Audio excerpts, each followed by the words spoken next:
Hello friends, welcome back on apex classes digital platform. हम पढ़ रहे थे क्लास 12 का हिस्ट्री का फर्स्ट लेसन भारत का वैभवपूर्ण अतीत। इसमें काफ़ी सारे टॉपिक हम कंप्लीट कर चुके हैं। आज का हमारा टॉपिक है सिंधु घाटी सभ्यता की कला, लिपि और विज्ञान। सिंधु घाटी सभ्यता की विशेषताओं का हमने पिछली क्लास में पूरा डिटेल से वर्णन देखा था। सिंधु घाटी सभ्यता की विशेषता मैंने आपको बताया था कि 4 नंबर का क्वेश्चन इंपॉर्टेंट बनता है। इसी में सिंधु घाटी सभ्यता की कला, लिपि और विज्ञान, इस पे भी 1 नंबर का क्वेश्चन भी पूछा जा सकता है। पर्टिकुलर लिपि पे, कला पे या विज्ञान पे 2 नंबर का क्वेश्चन भी पुटअप किया जा सकता है और 4 नंबर का क्वेश्चन भी पुटअप किया जा सकता है। तो सिंधु घाटी सभ्यता में आज हम सबसे पहले लेंगे कला। कला में हमें क्या देखना है कि सिंधु घाटी सभ्यता में कौन कौन सी कला जो थी वह उन्नत अवस्था में थी। कौन कौन सी कला उन्नत अवस्था में थी?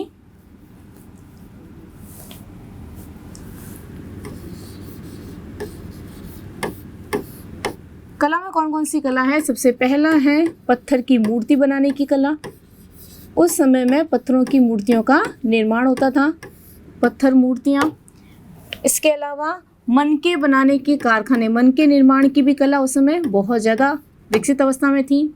तांबे और कांसे की मूर्तियाँ, तांबा व कांसे की मूर्तियाँ। अब कांसे की मूर्तियों के अलावा तांबे और कांसे के काफ़ी सारे बर्तन और पात्रों का भी निर्माण किया जाता था।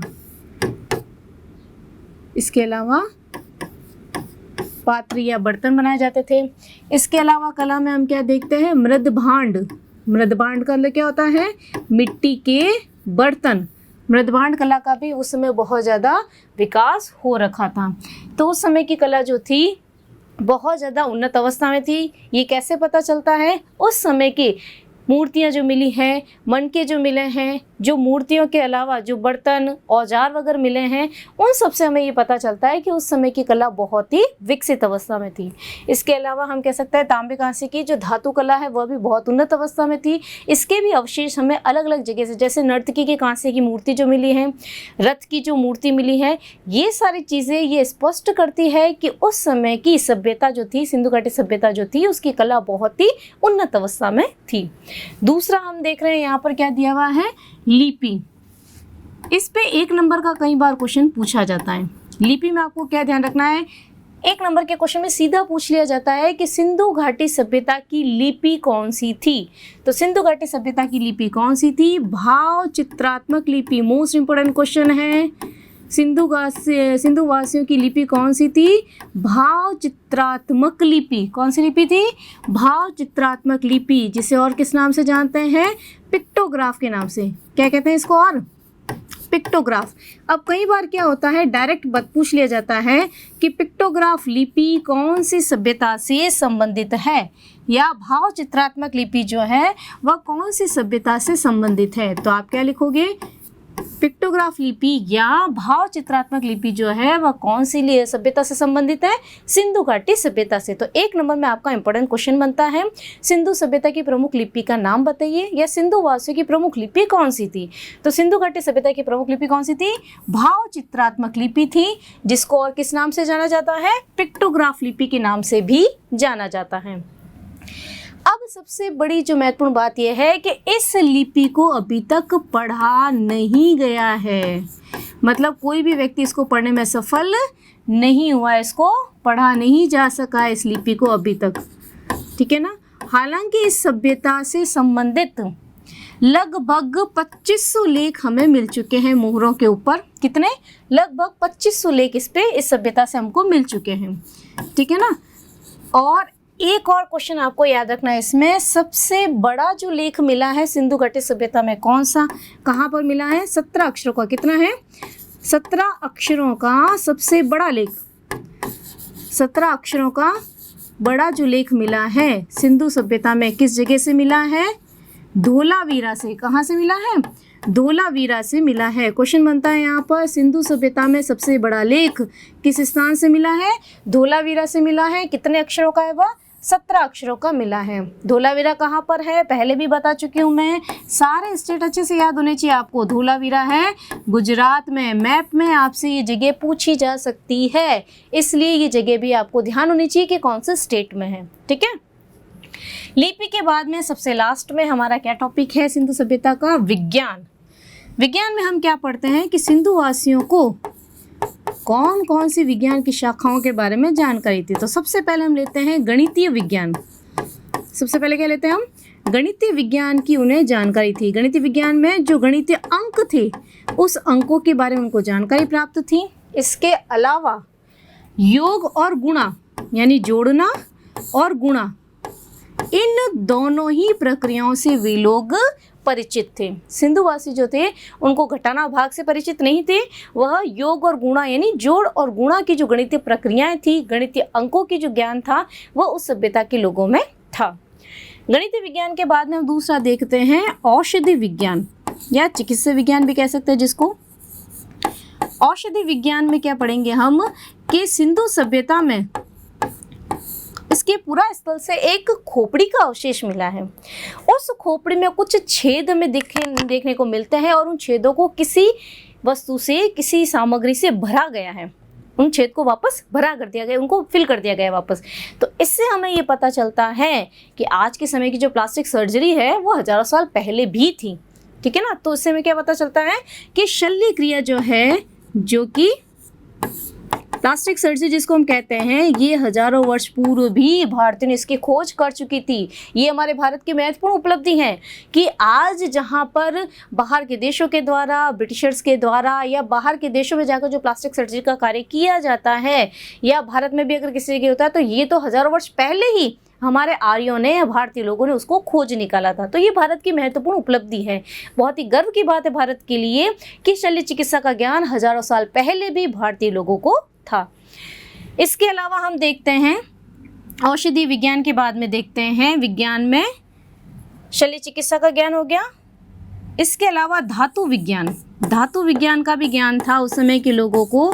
धातु विज्ञान में हम क्या देखते हैं? तांबा और कांसा, ये जो दो धातु थे, तांबा और कांसा, इन दोनों का प्रयोग इनके द्वारा मूर्तियों का निर्माण बहुत ही उन्नत अवस्था में था। ठीक है ना। तो यहाँ पर हमारे सिंधु घाटी की सभ्यता की कला, लिपि और विज्ञान कंप्लीट हो गए हैं। अब हम इसकी महत्वपूर्ण उपलब्धि नेक्स्ट लेते हैं, सिंधु घाटी सभ्यता की आर्थिक उपलब्धि। क्या देखते हैं हम? आर्थिक उपलब्धि देखते हैं। आर्थिक उपलब्धि को हम 3 भागों में यहाँ पर बांट सकते हैं। कौन कौन सी? सबसे पहली है उन्नत कृषि कार्य, दूसरा दिया हुआ है उद्योग और व्यवसाय, तीसरा है व्यापार और वाणिज्य। इसमें सबसे पहले हम देखते हैं उन्नत कृषि कार्य। किन आधारों पर हम ये कह सकते हैं कि सिंधु घाटी सभ्यता में कृषि कार्य उन्नत अवस्था में था? कैसे? अगर आप लोगों को ध्यान हो तो पिछली क्लास में हमने इसकी विशेषताओं के बारे में पढ़ा था और विशेषताओं हमने क्या देखा था? किसके अवशेष मिले? विशाल अन्नागार के पढ़ा था हमने, याद है आप सभी को? विशाल अन्नागार के अवशेष मिले हैं, हमने पढ़ा था। हड़प्पा और मोहनजोदड़ो दोनों जगह से, कहाँ से मिले हैं? हड़प्पा और मोहनजोदड़ो दोनों ही स्थानों से विशाल अन्नागार के अवशेष प्राप्त हुए। तो इस आधार पर हम क्या कह सकते हैं? विशाल अन्नागार के आधार पर भी अनाज इकट्ठा कब होगा? जब बहुत सारा कृषि कार्य किया जाएगा, खेती बाड़ी की जाएगी, उसी के आधार पर हम कह सकते हैं कि विशाल अन्नागार के अवशेष के आधार पर हम कह सकते हैं कि सिंधुवासी के समय या सिंधु घाटी सभ्यता के समय कृषि व्यवस्था बहुत ही उन्नत अवस्था में थी। इसके बाद में हमें कृषि में किस किस के अवशेष मिले हैं? प्रमुख कृषि जो थी वह किस किस की होती थी? गेहूं की, जौ, ज्वार, दालें, मटर, इन सब की खाद्यान्न चीज़ों की उस समय फसल होती थी। इसके अलावा कपास की खेती भी की जाती थी। इन सब के अवशेष हमें उस समय की सभ्यता से मिले। तो हम ये कह सकते हैं कि सिंधुवासी जो थे वह गेहूं, जौ, ज्वार, दालें, मटर, कपास, तिल, इन सब की खेती करते थे। अब अगला अपन को इसमें याद रखना है कि खेती के लिए किसका प्रयोग करते थे? हलों का प्रयोग किया जाता था। कृषि कार्य के लिए हलों का प्रयोग किया जाता था और हलों में भी किस प्रकार के हलों का प्रयोग था? लकड़ी के हलों का प्रयोग किया जाता था। एक नंबर में पूछा जाता है कि सिंधुवासी किन हलों का प्रयोग करते थे? तो लकड़ी के हलों का प्रयोग उस समय सिंधुवासियों के द्वारा कृषि कार्य में किया जाता था। इसके अलावा इसमें एक मोस्ट इंपोर्टेंट क्वेश्चन पूछा जाता है, 1 नंबर में बहुत इंपॉर्टेंट क्वेश्चन है, कई बार रिपीट हो चुका है, यहाँ तक कि कंपटीशन लेवल पर भी इस क्वेश्चन को पूछा जाता है। क्या पूछा जाता है? जुते हुए खेत के प्रमाण कहाँ से प्राप्त होते हैं? सिंधु सभ्यता में जुते हुए खेत के प्रमाण कहाँ से प्राप्त होते हैं? जुते हुए खेत, या हम कह सकते हैं दोहरी फसल प्रणाली, दोहरी फसल के अवशेष, दोहरी फसल के प्रमाण किस जगह से मिलते हैं? या आड़ी तिरछी रेखा में जुते हुए खेत, आड़ी तिरछी रेखा में, आड़ी तिरछी रेखा में जुते हुए खेत, इन सब के प्रमाण कहाँ से मिले? हमें कालीबंगा से मिले। मोस्ट इंपोर्टेंट क्वेश्चन है 1 नंबर में आपका, जुते हुए खेत के प्रमाण या दोहरी फसल का प्रमाण सिंधु सभ्यता में किस स्थान से मिलता है? हमें कालीबंगा से। कहाँ पर है कालीबंगा? राजस्थान में। याद रहना चाहिए आपको, जुते हुए खेत के प्रमाण, वापस रिपीट करी हूँ, मोस्ट इंपोर्टेंट क्वेश्चन है 1 नंबर में, जुते हुए खेत के प्रमाण या दोहरी फसल नीति का प्रमाण हमें सिंधु सभ्यता में किस स्थान से मिलता है? तो क्या याद रखोगे आप? कालीबंगा से। ठीक है, ये आपका उन्नत कृषि कार्य कंप्लीट होता है। सेकंड हम आते हैं उद्योग और व्यवसाय में। उद्योग व्यवसाय में सबसे पहला जो उन्नत अवस्था में उद्योग था कौन सा था? धातु उद्योग। धातु में भी अपन पढ़ चुके हैं, 2 धातु महत्वपूर्ण है, कौन कौन से? तांबा और कांसा। इन दोनों के धातुओं से मूर्तियों का निर्माण होता था, बर्तनों का निर्माण होता था, औजारों का निर्माण होता था। इसमें 2 महत्वपूर्ण आपको ध्यान रखना है। एक तो कांसे की जो नर्तकी की मूर्ति है, कहाँ से मिली है? नर्तकी की मूर्ति कांसे की। मोस्ट इंपोर्टेंट 1 नंबर में पूछा जाता है, सिंधु सभ्यता में कांसे की नर्तकी की मूर्ति किस स्थान से मिली है? मोहनजोदड़ो से। कहाँ से मिली है? मोहनजोदड़ो से इसके अवशेष मिले हैं। ये ध्यान होना चाहिए आपको, मोहनजोदड़ो से। ठीक है, दूसरा पूछा जाता है रथ की आकृति। सिंधु सभ्यता में रथ की आकृति हमें किस स्थान से देखने को मिलती है? रथ की आकृति मिलती है दैमाबाद से। कहाँ से मिलती है? दैमाबाद। याद आ रहा है कुछ? दैमाबाद कहाँ आया है पहले? दैमाबाद हमने पढ़ा था सिंधु सभ्यता के विस्तार में। सिंधु सभ्यता का जो दक्षिणतम बिंदु है उसका जो विस्तार है दक्षिण में, कहाँ तक है? दैमाबाद उसका लास्ट पीक पॉइंट है दक्षिण क्षेत्र में। ठीक है, दैमाबाद कहाँ पर है? महाराष्ट्र में। कौन से स्टेट में है दैमाबाद?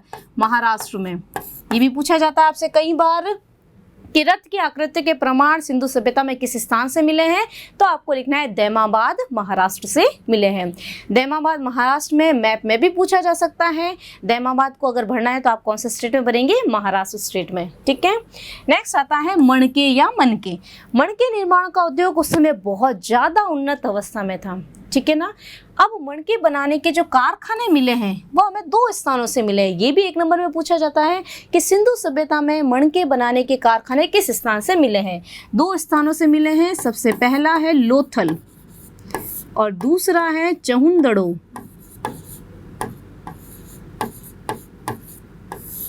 लोथल और चहुंदड़ो 2 ही स्थानों से मणके बनाने के कारखाने के अवशेष मिले हैं। 1 नंबर में मोस्ट इंपोर्टेंट क्वेश्चन, लोथल कहाँ पर है? गुजरात में। ध्यान होना चाहिए आप लोगों को। और चहुंदड़ो कहाँ पर है? सिंध पाकिस्तान में। दोनों की जगह ध्यान होनी चाहिए आपको। मणके बनाने के उद्योग किस स्थान पर मिले हैं? अवशेष कहाँ से मिले हैं? 2 स्थानों से मिले हैं। पहला है लोथल से और दूसरा है चहुंदड़ो से। लोथल कहाँ है वर्तमान में? गुजरात में। और चहुंदड़ो कहाँ पर है? सिंध पाकिस्तान में। अगली चीज पूछी जाती है, सिंधु सभ्यता में मणके किन किन चीजों से बनते थे?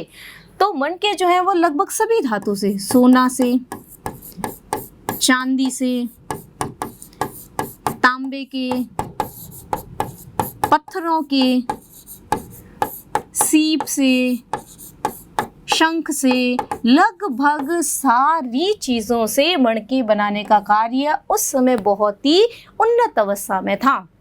ठीक है, तो मणका उद्योग उस समय का प्रसिद्ध है। मणके वाले में आपको कम से कम 2 क्वेश्चन अच्छे से याद करने हैं। सबसे पहला तो मणके बनाने के कारखाने किस जगह उपलब्ध है? 2 जगह, लोथल और चहुंदड़ो से। दूसरा पूछा जा सकता है आपके कि प्राचीन समय में सिंधु सभ्यता में मणके किन धातु से बनाए जाते थे? तो मणका का निर्माण जो है चांदी से, तांबे से, सोने से, जस्ते से और सीप से, शंख से, पत्थरों से, इन सब से मणका का निर्माण किया जाता था। लास्ट आता है वस्त्र उद्योग। वस्त्र उद्योग में क्या है, हमने जब पढ़ा था खेती बाड़ी में तो कपास की खेती भी हमने पढ़ी थी। तो कपास के कृषि कार्य से हमें ये प्रमाण मिलता है कि उस समय का जो वस्त्र उद्योग था बहुत ही उन्नत अवस्था में था। इसके अलावा ध्यान रखना है कि कपास की खेती के साथ साथ हमें कई जगह पर तकलिया और तकुए मिले हैं। तकिया तकलुए जो होते हैं, तकलिया और तकुए, क्या कार्य होता है, कपड़े की बुनाई में, ठीक है ना, कपड़े की बुनाई में तकिया तकुए का निर्माण कार्य किया जाता है इससे। तो कपड़ों की कताई और बुनाई के लिए, कताई और बुनाई के लिए किसका प्रयोग होता था, तकलिए तकुए का। तो इनके अवशेष से भी हमें ये पता चलता है कि सिंधु सभ्यता कालीन वस्त्र उद्योग बहुत ही उन्नत अवस्था में था। ओके, नेक्स्ट आता है आर्थिक उपलब्धि का लास्ट पॉइंट है व्यापार और वाणिज्य। व्यापार वाणिज्य में हमें क्या मिलता है कि उस समय विदेशी व्यापार और अंतर्राष्ट्रीय व्यापार उन्नत अवस्था में था। विदेशी व्यापार उन्नत अवस्था में था। वस्तुओं का, काफ़ी सारी वस्तुओं का आयात किया जाता था और काफ़ी सारी वस्तुओं का निर्यात किया जाता था, ठीक है ना। निर्यात में तो यही है, मसाले वगैरह हैं, कपड़े वगैरह हैं। आयात जो है ये आपको ध्यान रखनी है। आयात में आपको ध्यान रखना है, सबसे पहला आता है तांबा। सिंधुवासी जो थे वो तांबा कहाँ से मंगवाते थे, गणेश्वर से। कहाँ से मंगाते थे, गणेश्वर से। कहाँ पर है गणेश्वर, राजस्थान में। राजस्थान में कहाँ पर है, सीकर में। ध्यान होना चाहिए ये भी आपको, राजस्थान के सीकर में गणेश्वर से क्या मंगाया जाता था, तांबा मंगाया जाता था। सोना कहाँ से मंगाया जाता था, मैसूर से। कहाँ से मंगाया जाता था, मैसूर। कहाँ पर है मैसूर, कर्नाटक में। ध्यान होना चाहिए आपको, सारी जगह लेसन में जहाँ जहाँ जो जगह आती है वह कौन से स्टेट में, बहुत अच्छे से क्लियरली आपको पढ़ना है, सुनना है, ताकि मैप का जो 5 नंबर का क्वेश्चन हो आपका उसमें हाफ मार्क्स भी कट ना हो, 5 आउट ऑफ 5 मार्क्स आने चाहिए उसमें, ठीक है। चांदी जो है कहाँ से मंगाई जाती थी, ईरान और अफगानिस्तान से। ईरान और अफगानिस्तान से चांदी मंगवाई जाती थी। ओके, और सबसे लास्ट आया हुआ है कीमती पत्थर। ये कीमती पत्थर आप लोगों को पता है किसके लिए बनाया जाता था, मणकों के निर्माण के लिए, ठीक है ना। मण के निर्माण के लिए कीमती पत्थर मंगवाए जाते थे। कहाँ से मंगवाए जाते थे, ये 2 जगह से मंगाए जाते थे। कहाँ कहाँ से, गुजरात और महाराष्ट्र से। कहाँ से मंगाए जाते थे, गुजरात और महाराष्ट्र से। इन दोनों जगह से मणके बढ़ाने के लिए कीमती पत्थरों को आयात किया जाता था। यहाँ पर हमारे सिंधु घाटी सभ्यता की आर्थिक उपलब्धि है जो कंप्लीट हो जाती है। नेक्स्ट आते हैं इसका सामाजिक जीवन, सिंधु सभ्यता का सामाजिक जीवन। सामाजिक जीवन में देखो आप यहाँ पर 4 भाग देख रहे हैं। सबसे पहला आया है वर्ग विभाजन। सिंधु सभ्यता का जो वर्ग था, समाज जो था, वह अलग अलग वर्गों में विभक्त था। सबसे ऊपर कौन होता था, शासक और शासन में भाग लेने वाले महत्वपूर्ण कर्मचारी। शासक और महत्वपूर्ण कर्मचारी, ये एक अलग से वर्ग था। इसके अलावा जो वर्ग थे कौन कौन से थे, सामान्य वर्ग था जिसमें सामान्य जनता आती थी, अलग अलग कार्य करने वाले व्यक्ति थे। इसके अलावा सामान्य वर्ग के साथ, इससे नीचे हम नहीं कह सकते, सामान्य वर्ग के साथ साथ में कृषक वर्ग था। कृषक वर्ग के साथ में ही श्रमिक वर्ग था। वैसे तो 4 वर्ग हैं, लेकिन प्रमुख रूप से 2 भागों में ही समाज का विभाजन था। कैसे कि शासक और जो महत्वपूर्ण कर्मचारी वर्ग था, ये किसमें निवास करता था। आपको ध्यान होगा इसकी नगरीय नियोजन की व्यवस्था मैंने बताई थी। नगर 2 भागों में बटा हुआ था। तो जो गढ़ी और किले वाला एरिया था, बताया था आपको, जो ऊंचाई पर बनता था, परकोटे से चारों तरफ से बंद रहता था। तो गढ़ी और किले वाले इलाके में कौन निवास करते थे, शासक और शासन कार्य में कार्य करने वाले महत्वपूर्ण कर्मचारी।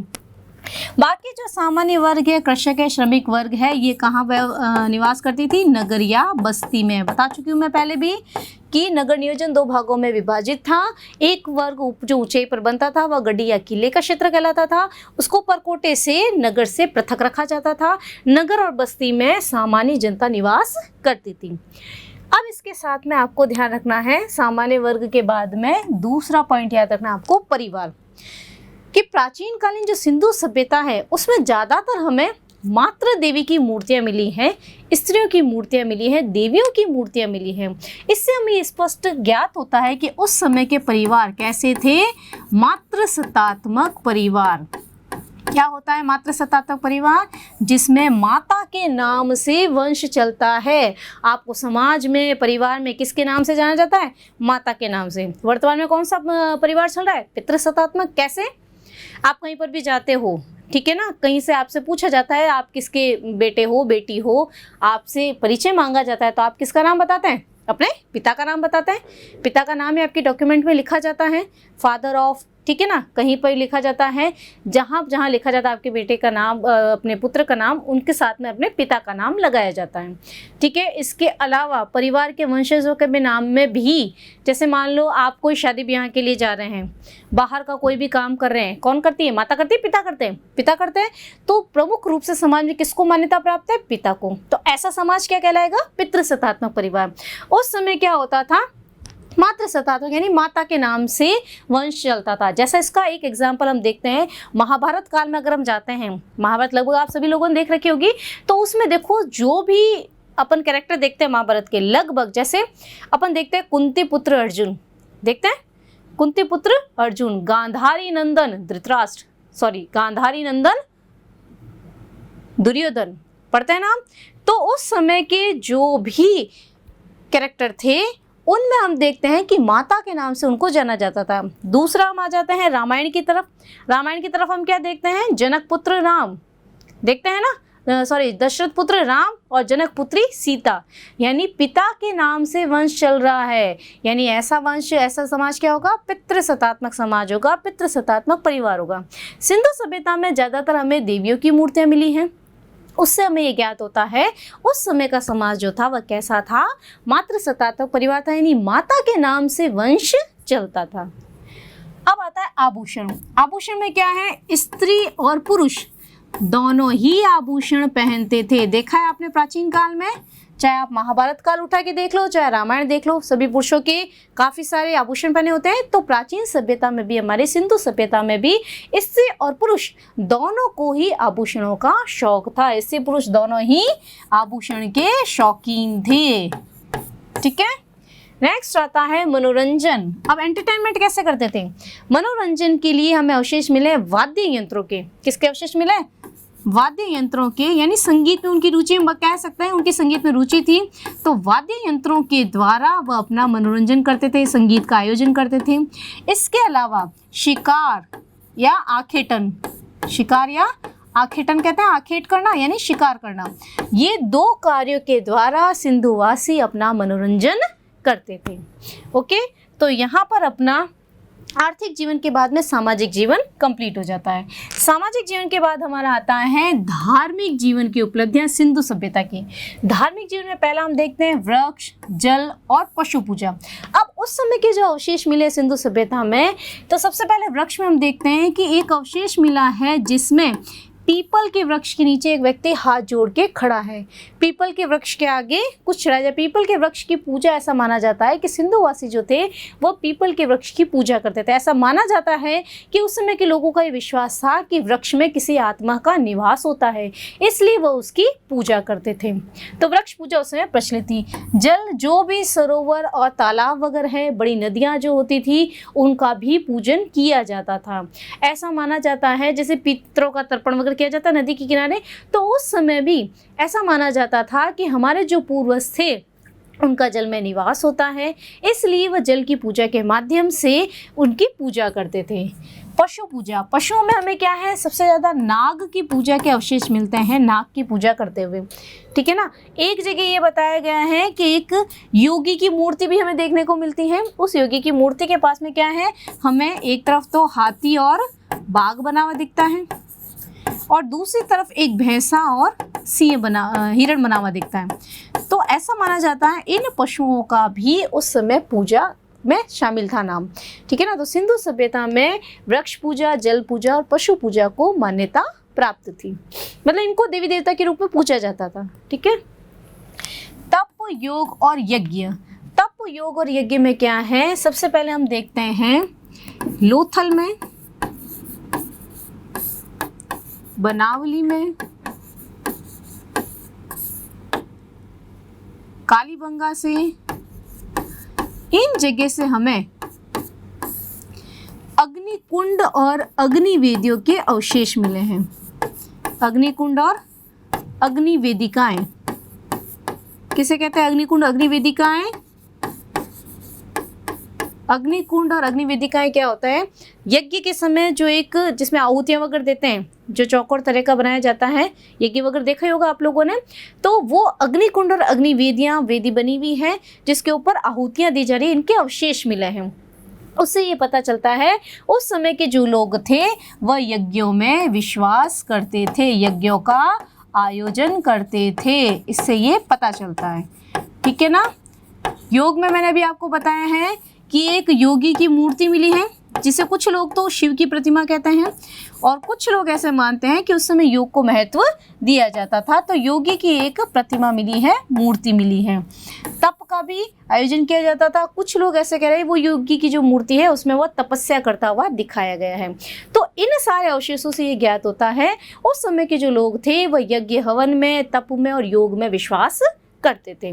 तो यहाँ पर हमारा धार्मिक जीवन कंप्लीट होता है। लास्ट हमारा आज का टॉपिक आता है सिंधु सभ्यता का राजनीतिक जीवन, यानी शासन व्यवस्था कैसी थी उस समय की। अब राजनीतिक जीवन में सबसे पहला आता है प्रमुख केंद्र। हालांकि कहीं पर भी सिंधु सभ्यता के प्रशासन के हमें कोई लिखित रूप में या कोई ऐसा प्रमाण नहीं मिलता है हमें जिसे हम कह सकते हैं कि उस समय ऐसी शासन व्यवस्था थी। लेकिन उस समय की जो हम नगर नियोजन की व्यवस्था देखते हैं, साफ सफाई की जो व्यवस्था देखते हैं, तो ऐसा लगता है कि कोई ना कोई संस्था तो ऐसी रही होगी जो इन सब के संचालन का कार्य करती होगी। तो महत्वपूर्ण रूप से सिंधु सभ्यता के हम 4 प्रमुख केंद्र देखते हैं। सबसे पहला प्रमुख केंद्र कौन सा था? हड़प्पा, जो इस सभ्यता का सबसे प्रथम पूरा स्थल है। दूसरा है मोहनजोदड़ो,